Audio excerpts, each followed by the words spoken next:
मेरे प्यारे देशवासियों, नमस्कार। आज हम एक बार फिर मन की बात के लिए एक साथ जुड़ रहे हैं। 2 दिन बाद दिसंबर का महीना भी शुरू हो रहा है और दिसंबर आते ही साइकोलॉजिकली हमें ऐसा ही लगता है कि चलिए भाई, साल पूरा हो गया। ये साल का आखिरी महीना है और नए साल के लिए ताने बाने बुनना शुरू कर देते हैं। इसी महीने नेवी डे और आर्म्ड फोर्सेस फ्लैग डे भी देश मनाता है। हम सबको मालूम है 16 दिसंबर को 1971 के युद्ध का स्वर्णिम जयंती वर्ष भी देश मना रहा है। मैं इन सभी अवसरों पर देश के सुरक्षा बलों का स्मरण करता हूं, हमारे वीरों का स्मरण करता हूं और विशेष रूप से ऐसे वीरों को जन्म देने वाली वीर माताओं का स्मरण करता हूं। हमेशा की तरह इस बार भी मुझे नमो ऐप पर, माय गॉव पर आप सबके ढेर सारे सुझाव भी मिले हैं। आप लोगों ने मुझे अपने परिवार का एक हिस्सा मानते हुए अपने जीवन के सुख दुख भी साझा किए हैं। इसमें बहुत सारे नौजवान भी हैं, छात्र छात्राएं हैं। मुझे वाकई बहुत अच्छा लगता है कि मन की बात का हमारा ये परिवार निरंतर बड़ा तो हो ही रहा है, मन से भी जुड़ रहा है और मकसद से भी जुड़ रहा है। और हमारे गहरे होते रिश्ते हमारे भीतर निरंतर सकारात्मकता का एक प्रवाह प्रवाहित कर रहे हैं। मेरे प्यारे देशवासियों, मुझे सीतापुर के ओजस्वी ने लिखा है कि अमृत महोत्सव से जुड़ी चर्चाएं उन्हें खूब पसंद आ रही हैं। वो अपने दोस्तों के साथ मन की बात सुनते हैं और स्वाधीनता संग्राम के बारे में काफी कुछ जानने का, सीखने का लगातार प्रयास कर रहे हैं। साथियों, अमृत महोत्सव सीखने के साथ ही हमें देश के लिए कुछ करने की भी प्रेरणा देता है। और अब तो देश भर में आम लोग हों या सरकारें, पंचायत से लेकर के पार्लियामेंट तक अमृत महोत्सव की गूंज है और लगातार इस महोत्सव से जुड़े कार्यक्रमों का सिलसिला चल रहा है। ऐसा ही एक रोचक प्रोग्राम पिछले दिनों दिल्ली में हुआ। आजादी की कहानी बच्चों की जुबानी कार्यक्रम में बच्चों ने स्वाधीनता संग्राम से जुड़ी गाथाओं को पूरे मनोभाव से प्रस्तुत किया। खास बात ये भी रही कि इसमें भारत के साथ ही नेपाल, मॉरिशस, तंजानिया, न्यूजीलैंड और फिजी के स्टूडेंट्स भी शामिल हुए। हमारे देश का महारत्न ओएनजीसी भी कुछ अलग तरीके से अमृत महोत्सव मना रहा है। ओएनजीसी इन दिनों ऑयल फील्ड्स में अपने स्टूडेंट्स के लिए स्टडी टूर का आयोजन कर रहा है। इन टूर्स में युवाओं को ओएनजीसी के ऑयल फील्ड ऑपरेशंस की जानकारी दी जा रही है। उद्देश्य ये कि हमारे उभरते इंजीनियर राष्ट्र निर्माण के प्रयासों में पूरे जोश और जुनून के साथ हाथ बटा सके। साथियों, आजादी में अपने जनजातीय समुदाय के योगदान को देखते हुए देश ने जनजातीय गौरव सप्ताह भी मनाया है। देश के अलग अलग हिस्सों में इससे जुड़े कार्यक्रम भी हुए। अंडमान निकोबार द्वीप समूह में जारवा और ओंगे ऐसे जनजातीय समुदाय के लोगों ने अपनी संस्कृति का जीवंत प्रदर्शन किया। एक कमाल का काम हिमाचल प्रदेश में ऊना के मिनिएचर राइटर रामकुमार जोशी जी ने भी किया है। उन्होंने पोस्टेज स्टैम्प पर ही, यानी इतने छोटे से पोस्टेज स्टैम्प पर नेताजी सुभाष चंद्र बोस और पूर्व प्रधानमंत्री लाल बहादुर शास्त्री जी के अनोखे स्केच बनाए हैं। हिंदी में लिखे राम शब्द पर उन्होंने स्केच तैयार किए, जिसमें संक्षेप में दोनों महापुरुषों की जीवनी को भी उकेरा गया है। मध्य प्रदेश के कटनी से भी कुछ साथियों ने एक यादगार दास्तान गोई कार्यक्रम की जानकारी दी है। इसमें रानी दुर्गावती के अदम्य साहस और बलिदान की यादें ताजा की गई है। ऐसा ही एक कार्यक्रम काशी में हुआ। गोस्वामी तुलसीदास, संत कबीर, संत रैदास, भारतेंदु हरिश्चंद्र, मुंशी प्रेमचंद और जयशंकर प्रसाद जैसे महान विभूतियों के सम्मान में 3 दिनों के महोत्सव का आयोजन किया गया। अलग अलग कालखंड में इन सभी की देश की जन जागृति में बहुत बड़ी भूमिका रही है। आपको ध्यान होगा, मन की बात के पिछले एपिसोड्स के दौरान मैंने 3 प्रतियोगिताओं का उल्लेख किया था, कंपटीशन की बात कही थी। एक, देशभक्ति के गीत लिखना, देशभक्ति से जुड़ी, आजादी के आंदोलन से जुड़ी घटनाओं की रंगोली बनाना और हमारे बच्चों के मन में भव्य भारत के सपने जगाने वाली लोरी लिखी जाए। मुझे आशा है कि इन प्रतियोगिताओं के लिए भी आप जरूर एंट्री भी भेज चुके होंगे, योजना भी बना चुके होंगे और अपने साथियों से चर्चा भी कर चुके होंगे। मुझे आशा है बढ़ चढ़ करके हिंदुस्तान के हर कोने में इस कार्यक्रम को आप जरूर आगे बढ़ाएंगे। मेरे प्यारे देशवासियों, इस चर्चा से अब मैं आपको सीधे वृंदावन लेकर चलता हूँ। वृंदावन के बारे में कहा जाता है कि ये भगवान के प्रेम का प्रत्यक्ष स्वरूप है। हमारे संतों ने भी कहा है, यह आशा धरी चित्त में, यह आशा धरी चित्त में, कहत जथा मति मोर, वृंदावन सुख रंग कौ, वृंदावन सुख रंग कौ, काहू न पायो और। यानी वृंदावन की महिमा हम सब अपने अपने सामर्थ्य के हिसाब से कहते जरूर हैं, लेकिन वृंदावन का जो सुख है, यहाँ का जो रस है, उसका अंत कोई नहीं पा सकता। वो तो असीम है। तभी तो वृंदावन दुनिया भर के लोगों को अपनी तरफ आकर्षित करता रहा है। इसकी छाप आपको दुनिया के कोने कोने में मिल जाएगी। पश्चिमी ऑस्ट्रेलिया में एक शहर है पर्थ। क्रिकेट प्रेमी लोग इस जगह से भली भांति परिचित होंगे, क्योंकि पर्थ में अक्सर क्रिकेट मैच होते रहते हैं। पर्थ में एक सेक्रेड इंडिया गैलरी, इस नाम से एक आर्ट गैलरी भी है। यह गैलरी स्वान वैली के एक खूबसूरत क्षेत्र में बनाई गई है और ये ऑस्ट्रेलिया की एक निवासी जगत तारिणी दासी जी के प्रयासों का नतीजा है। जगत तारिणी जी वैसे तो है ऑस्ट्रेलिया की, जन्म भी वहीं हुआ, लालन पालन भी वहीं हुआ, लेकिन 13 साल से भी अधिक समय वृंदावन में आकर के उन्होंने बिताया। उनका कहना है कि वे ऑस्ट्रेलिया लौट तो गई, अपने देश वापस तो गई, लेकिन वो कभी भी वृंदावन को भूल नहीं पाई। इसलिए उन्होंने वृंदावन और उसका आध्यात्मिक भाव से जुड़ने के लिए ऑस्ट्रेलिया में ही वृंदावन खड़ा कर दिया। अपनी कला को ही एक माध्यम बना करके एक अद्भुत वृंदावन उन्होंने बना लिया। यहाँ आने वाले लोगों को कई तरह की कलाकृतियों को देखने का अवसर मिलता है।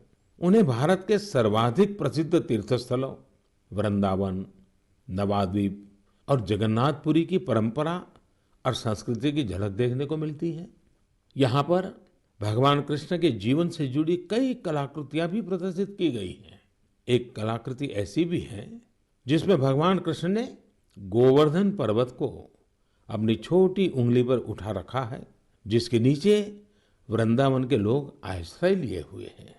जगत तारिणी जी का यह अद्भुत प्रयास वाकई हमें कृष्ण भक्ति की शक्ति का दर्शन कराता है। मैं उन्हें इस प्रयास के लिए बहुत बहुत शुभकामनाएं देता हूं। मेरे प्यारे देशवासियों, अभी मैं ऑस्ट्रेलिया के पर्थ में बने वृंदावन के विषय में बात कर रहा था। ये भी एक दिलचस्प इतिहास है कि ऑस्ट्रेलिया का एक रिश्ता हमारे बुंदेलखंड के झांसी से भी है। दरअसल झांसी की रानी लक्ष्मीबाई जब ईस्ट इंडिया कंपनी के खिलाफ कानूनी लड़ाई लड़ रही थी, तो उनके वकील थे जॉन लैंग। जॉन लैंग मूल रूप से ऑस्ट्रेलिया के ही रहने वाले थे। भारत में रहकर उन्होंने रानी लक्ष्मीबाई का मुकदमा लड़ा था। हमारे स्वतंत्रता संग्राम में झांसी और बुंदेलखंड का कितना बड़ा योगदान है, ये हम सब जानते हैं। यहाँ रानी लक्ष्मीबाई और झलकारी बाई जैसी वीरांगनाएं भी हुई और मेजर ध्यानचंद जैसे खेल रत्न भी इस क्षेत्र ने देश को दिए हैं। साथियों, वीरता केवल युद्ध के मैदान में ही दिखाई जाए, ऐसा जरूरी नहीं होता। वीरता जब एक व्रत बन जाती है और उसका विस्तार होता है, तो हर क्षेत्र में अनेकों कार्य सिद्ध होने लगते हैं। मुझे ऐसी ही वीरता के बारे में श्रीमती ज्योत्सना ने चिट्ठी लिखकर बताया है। जालौन में एक पारंपरिक नदी थी, नून नदी। नून यहाँ के किसानों के लिए पानी का प्रमुख स्रोत हुआ करती थी, लेकिन धीरे धीरे नून नदी लुप्त होने की कगार पर पहुंच गई। जो थोड़ा बहुत अस्तित्व इस नदी का बचा था, उसमें वो नाले में तब्दील हो रही थी। इससे किसानों के लिए सिंचाई का भी संकट खड़ा हो गया था। जालौन के लोगों ने स्थिति को बदलने का बीड़ा उठाया। इसी साल मार्च में इसके लिए एक कमेटी बनाई गई। हजारों ग्रामीण और स्थानीय लोग स्वतः स्फूर्त इस अभियान से जुड़े। यहाँ की पंचायतों ने ग्रामीणों के साथ मिलकर काम करना शुरू किया और आज इतने कम समय में और बहुत कम लागत में ये नदी फिर से जीवित हो गई है। कितने ही किसानों को इसका फायदा हो रहा है। युद्ध के मैदान से अलग वीरता का ये उदाहरण हमारे देशवासियों की संकल्प शक्ति को दिखाता है और ये भी बताता है कि अगर हम ठान ले तो कुछ भी असंभव नहीं है। और तभी तो मैं कहता हूं, सबका प्रयास। मेरे प्यारे देशवासियों, जब हम प्रकृति का संरक्षण करते हैं तो बदले में प्रकृति हमें भी संरक्षण और सुरक्षा देती है।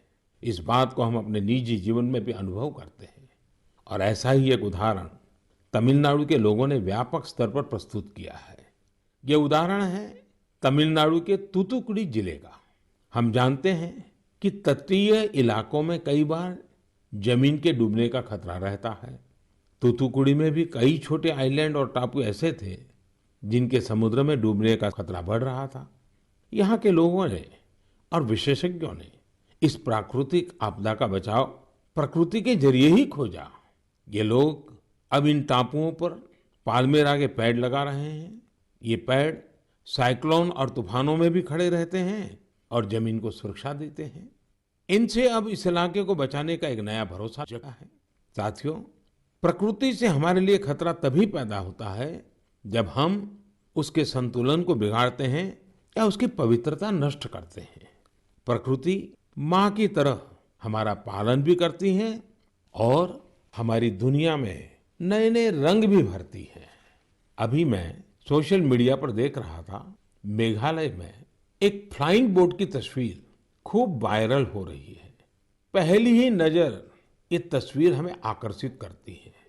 आप में से भी ज्यादातर लोगों ने इसे ऑनलाइन जरूर देखा होगा। हवा में तैरती इस नाव को जब हम करीब से देखते हैं तब हमें पता चलता है कि ये तो नदी के पानी में चल रही है। नदी का पानी इतना साफ है कि हमें उसकी तलहटी दिखती है और नाव हवा में तैरती सी लगने लग जाती है। हमारे देश में अनेक राज्य हैं, अनेक क्षेत्र हैं जहाँ के लोगों ने अपनी प्राकृतिक विरासत के रंगों को संजोकर रखा है। इन लोगों ने प्रकृति के साथ मिलकर रहने की जीवन शैली आज भी जीवित रखी है। ये हम सब के लिए भी प्रेरणा है। हमारे आसपास जो भी प्राकृतिक संसाधन है, हम उन्हें बचाएं, उन्हें फिर से उनका असली रूप लौटाएं। इसी में हम सबका हित है, जग का हित है। मेरे प्यारे देशवासियों, सरकार जब योजनाएं बनाती है, बजट खर्च करती है, समय पर परियोजनाओं को पूरा करती है, तो लोगों को लगता है कि वो काम कर रही है। लेकिन सरकार के अनेक कार्यों में, विकास के अनेक योजनाओं के बीच मानवीय संवेदनाओं से जुड़ी बातें हमेशा एक अलग सुख देती हैं। सरकार के प्रयासों से, सरकार की योजनाओं से कैसे कोई जीवन बदला, उस बदले हुए जीवन का अनुभव क्या है, जब ये सुनते हैं तो हम भी संवेदनाओं से भर जाते हैं।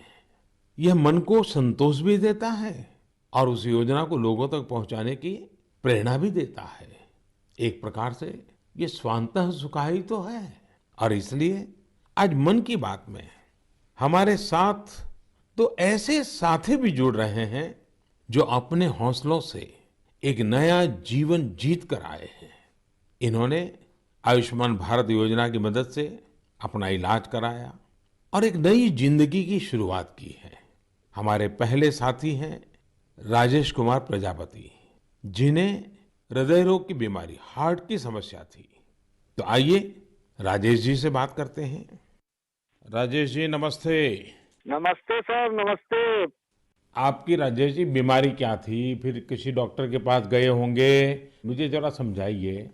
स्थानीय डॉक्टर ने कहा होगा, फिर किसी और डॉक्टर के पास गए होंगे, फिर आप निर्णय नहीं करते होंगे या करते होंगे, क्या क्या होता था? जी, मुझे हार्ट में प्रॉब्लम सर आ गई थी। मेरे सीने में जलन होती थी सर। हम्म।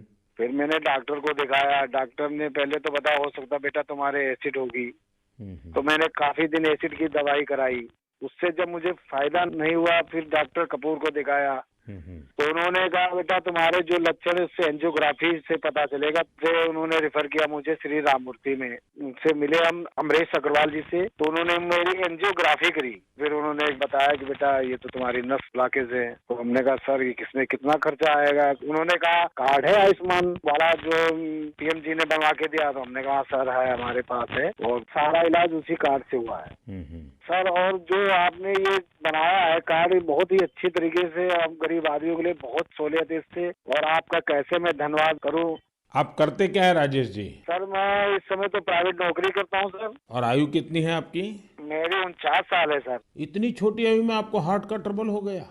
हाँ जी सर, क्या बताएं अब। आपके परिवार में भी पिताजी को या किसी माताजी को या इस प्रकार का पहले रहा है कि? नहीं सर, किसी को नहीं था सर। ये पहला है हमारे साथ ही हुआ है। ये आयुष्मान कार्ड भारत सरकार या कार्ड देती है गरीबों के लिए, एक बहुत बड़ी योजना है, तो ये आपको पता कैसे चला? सर ये तो इतनी बड़ी योजना है, गरीब आदमी बहुत इससे बेनिफिट मिलता है। वो इतना खुश है सर। हमने तो हॉस्पिटल में देखा कि इस कार्ड से कितना लोगों को सहूलियत मिलती है। जब डॉक्टर से कहता कार्ड मेरे पास है सर, तो डॉक्टर कहता ठीक वो कार्ड लेके आइए, मैं उसी कार्ड से आपका इलाज कर दूंगा। अच्छा, कार्ड न होता तो आपको कितना खर्चा बोला था डॉक्टर ने? डॉक्टर साहब ने कहा था बेटा इसमें बहुत सारा खर्चा आएगा बेटा, अगर कार्ड नहीं होगा। तो मैंने कहा सर कार्ड तो है मेरे पास। तो उन्होंने कहा तुरंत आप दिखाइए। तो हमने तुरंत दिखाया, उसी कार्ड से सारा इलाज मेरा किया गया। मेरे एक पैसा नहीं खर्च हुआ, सारी दवाइयाँ भी उसी कार्ड से निकाली गई हैं। तो राजेश जी आपको अभी संतोष है, तबीयत ठीक है?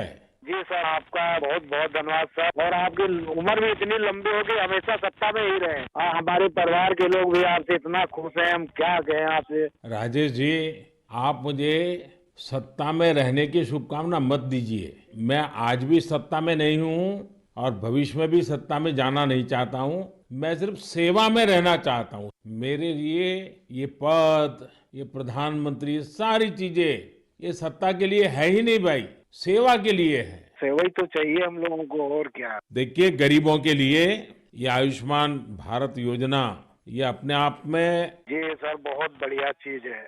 लेकिन देखिए राजेश जी, आप हमारा एक काम कीजिए, करेंगे? जी बिल्कुल करेंगे सर। देखिए होता क्या है कि लोगों को इसका पता नहीं होता है। आप एक जिम्मेवारी निभाइए। ऐसे जितने गरीब परिवार हैं आपके आसपास, उनको अपनी ये कैसे आपको लाभ हुआ, कैसे मदद मिली, ये बताइए। बिल्कुल बताएंगे सर।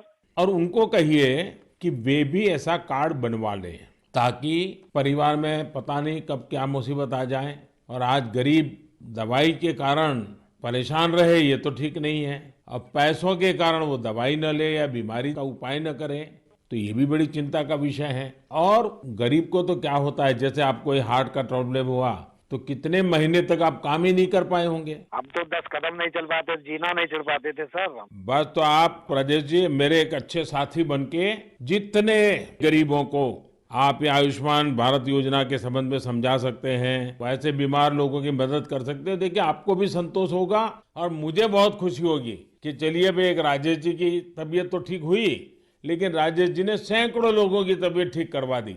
ये आयुष्मान भारत योजना ये गरीबों के लिए है, मध्यम वर्ग के लिए है, सामान्य परिवारों के लिए है। तो घर घर इस बात को पहुंचाएंगे आप? बिल्कुल पहुंचाएंगे सर। हम तो वहीं 3 दिन रुके ना हॉस्पिटल में सर, तो बेचारे बहुत लोग आए, सारी सुविधाएं उनको बताई। कार्ड होगा तो फ्री में हो जाएगा। चलिए राजेश जी, आप अपने आप को स्वस्थ रखिए, थोड़ी शरीर की चिंता करिए, बच्चों की चिंता कीजिए और बहुत प्रगति कीजिए। मेरी बहुत शुभकामनाएं हैं आपको।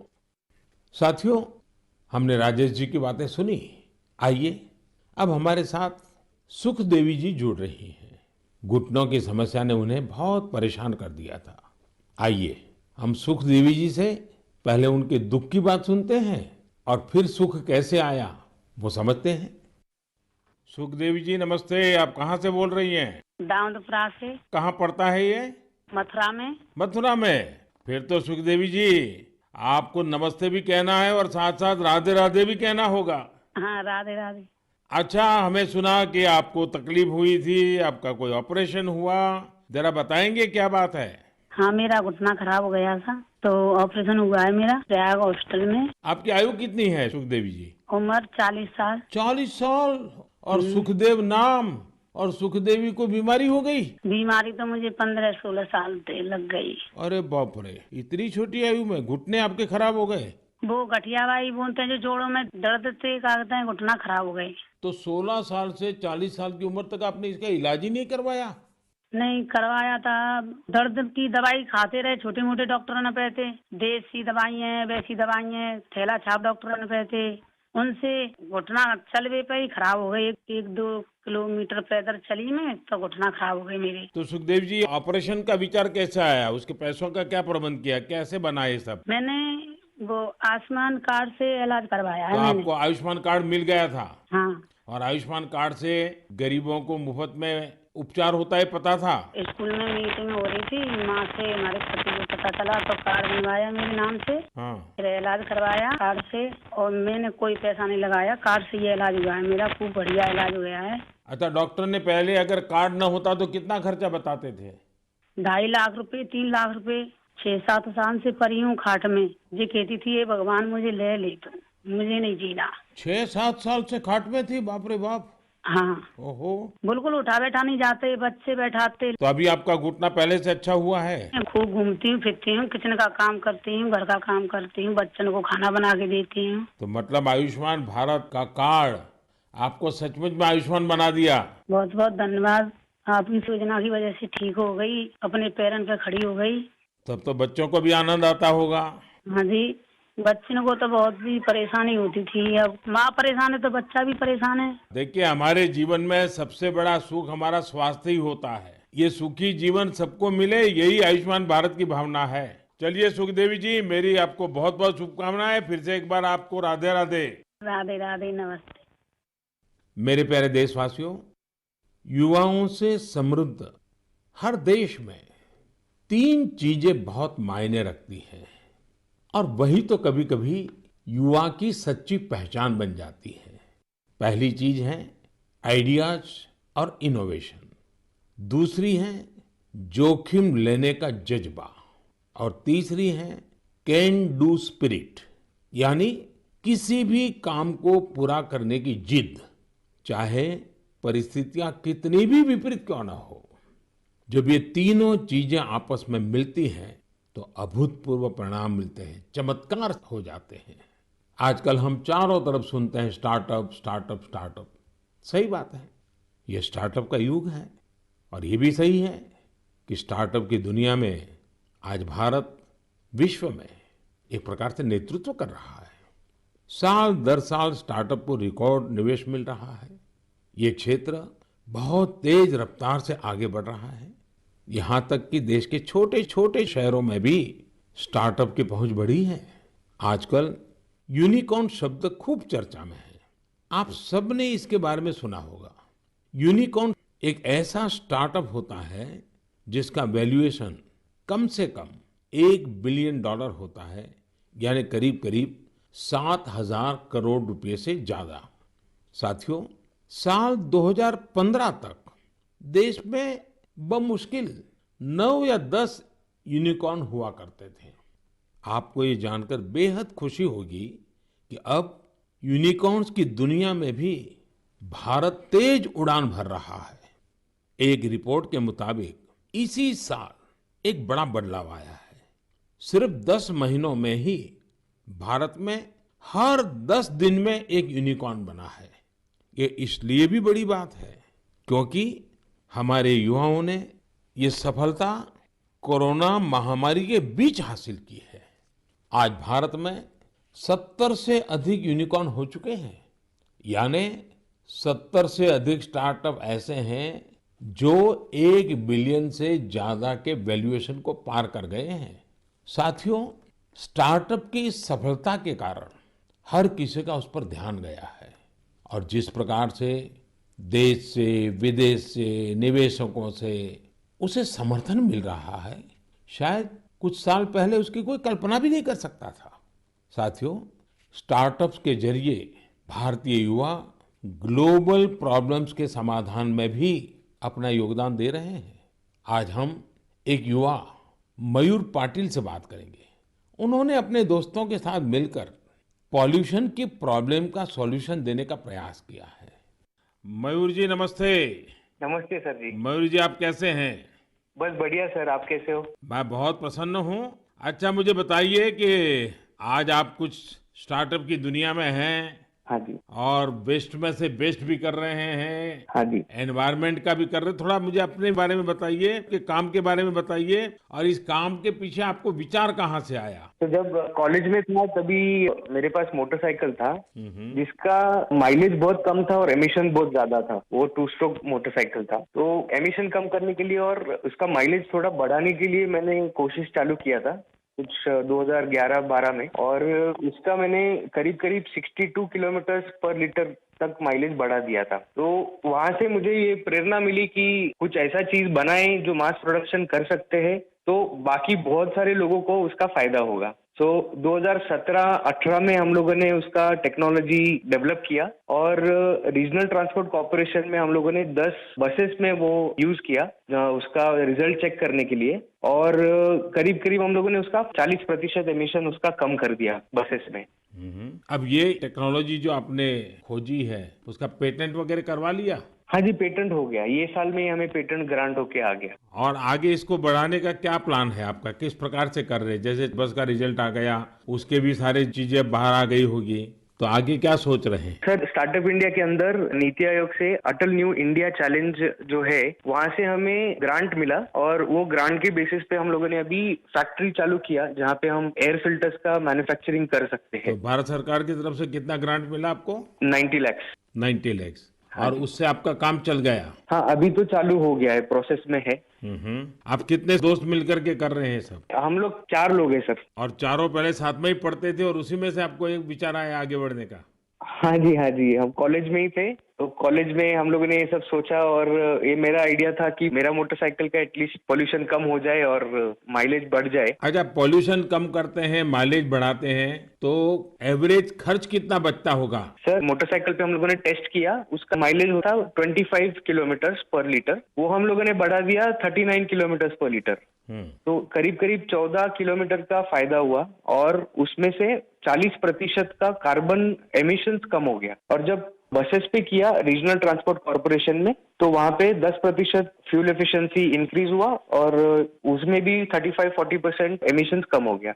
मयूर, मुझे अच्छा लगा आपसे बात करके, और आपके साथियों को भी मेरी तरफ से बधाई दीजिए कि कॉलेज लाइफ में खुद की जो समस्या थी उस समस्या का समाधान भी आपने खोजा, और अब उस समाधान में से जो रास्ता चुना उसने पर्यावरण की समस्या को एड्रेस करने के लिए आपने बीड़ा उठाया।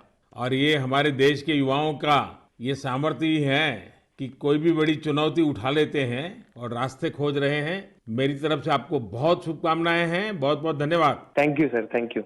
साथियों, कुछ सालों पहले यदि कोई कहता था कि वो बिजनेस करना चाहता है या एक कोई नई कंपनी शुरू करना चाहता है, तब परिवार के बड़े बुजुर्ग का जवाब होता था, तुम नौकरी क्यों नहीं करना चाहते? नौकरी करो ना भाई। अरे नौकरी में सिक्योरिटी होती है, सैलरी होती है, झंझट भी कम होती है। लेकिन आज यदि कोई अपनी कंपनी शुरू करना चाहता है तो उसके आसपास के सभी लोग बहुत उत्साहित होते हैं और इसमें उसका पूरा सपोर्ट भी करते हैं। साथियों, भारत की ग्रोथ स्टोरी का यह टर्निंग पॉइंट है, जहां अब लोग सिर्फ जॉब सीकर्स बनने का सपना नहीं देख रहे, बल्कि जॉब क्रिएटर्स भी बन रहे हैं। इससे विश्व मंच पर भारत की स्थिति और मजबूत बनेगी। मेरे प्यारे देशवासियों, आज मन की बात में हमने अमृत महोत्सव की बात की। अमृत काल में कैसे हमारे देशवासी नए नए संकल्पों को पूरा कर रहे हैं, इसकी चर्चा की। और साथ ही दिसंबर महीने में सेना के शौर्य से जुड़े हुए अवसरों का भी जिक्र किया। दिसंबर महीने में ही एक और बड़ा दिन हमारे सामने आता है जिससे हम प्रेरणा लेते हैं। ये दिन है 6 दिसंबर को बाबा साहब आम्बेडकर की पुण्यतिथि। बाबा साहब ने अपना पूरा जीवन देश और समाज के लिए, अपने कर्तव्यों के निर्वहन के लिए समर्पित किया था। हम देशवासी ये कभी न भूलें कि हमारे संविधान की मूल भावना, हमारा संविधान हम सभी देशवासियों से अपने अपने कर्तव्यों के निर्वहन की अपेक्षा करता है। तो आइए हम भी संकल्प लें कि अमृत महोत्सव में हम कर्तव्यों को पूरी निष्ठा से निभाने का प्रयास करेंगे। यही बाबा साहब के लिए हमारी सच्ची श्रद्धांजलि होगी। साथियों, अब हम दिसंबर महीने में प्रवेश कर रहे हैं। स्वाभाविक है अगली मन की बात 2021 की, इस वर्ष की आखिरी मन की बात होगी। 2022 में फिर से यात्रा शुरू करेंगे और मैं हाँ, आपसे ढेर सारे सुझावों की अपेक्षा करता ही रहता हूँ, करता रहूँगा। आप इस साल को कैसे विदा कर रहे हैं, नए साल में क्या कुछ करने वाले हैं, ये भी जरूर बताइए।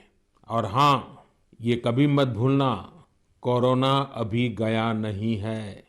सावधानी बरतना हम सबकी जिम्मेवारी है। बहुत बहुत धन्यवाद।